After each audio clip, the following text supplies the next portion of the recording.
ভোটের নামে ভোট চাইতেন চাইতেন না, আপনারা কেউ দেখেননি? কি বলতো মমতা বন্দ্যোপাধ্যায়কে আমি দেশের নেত্রী হিসেবে দেখতে চাই বলতো তো। কেন বলতো শুভেন্দু অধিকারী? কারণ উনি আরো 2টা সিডি নেবে মমতা বন্দ্যোপাধ্যায়ের কাছ থেকে। যেই মেজককে বুঝতে পেরেছে যে ওরা মমতা বন্দ্যোপাধ্যায় সরে গেলে তো যুব নেতা তো একজন আছে যুবরাজ, তার নাম তো অভিষেক ব্যানার্জি, তাহলে আমার কি হবে? বেটা কি করেছে?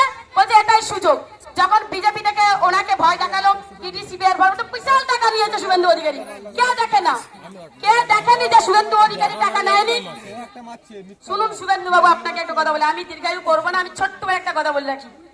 একটা কথা মাথায় রাখবেন, তৃণমূলকে ভোট দিলে আপনার বাড়িতে লক্ষ্মী ভান্ডার ঢুকবে, আপনার অ্যাকাউন্টে, আপনার ছেলের অ্যাকাউন্টে ঢুকবে যুবসাথী, আপনার মেয়ে পাবে কন্যাশ্রী রূপশ্রী, আপনার স্বামী পাবে কৃষক বন্ধু, আপনার যে শ্বশুর শাশুড়ি আছে তারা পাবে বয়স্ক ভাতা। অর্থাৎ এক কথায় বলতে গেলে তৃণমূলকে ভোট দিলে পাবে আপনি ভাত, আর বিজেপিকে ভোট দিলে পাবে আপনি বুলডেজার। তাই আপনি ঠিক করবেন আপনি কাকে ভোট দেবেন।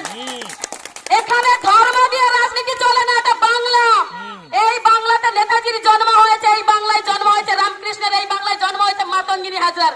আমার দুঃখের বিষয় কি জানো, আমাদের পূর্ব মেদিনীপুরে যে যাকে আমরা মা বলে ডাকি মাতঙ্গিনী হাজরা, লড়াকু নেত্রী, সে নাকি সংখ্যালঘু, অর্থাৎ সে নাকি মুসলিম বাড়িতে জন্ম হয়েছে।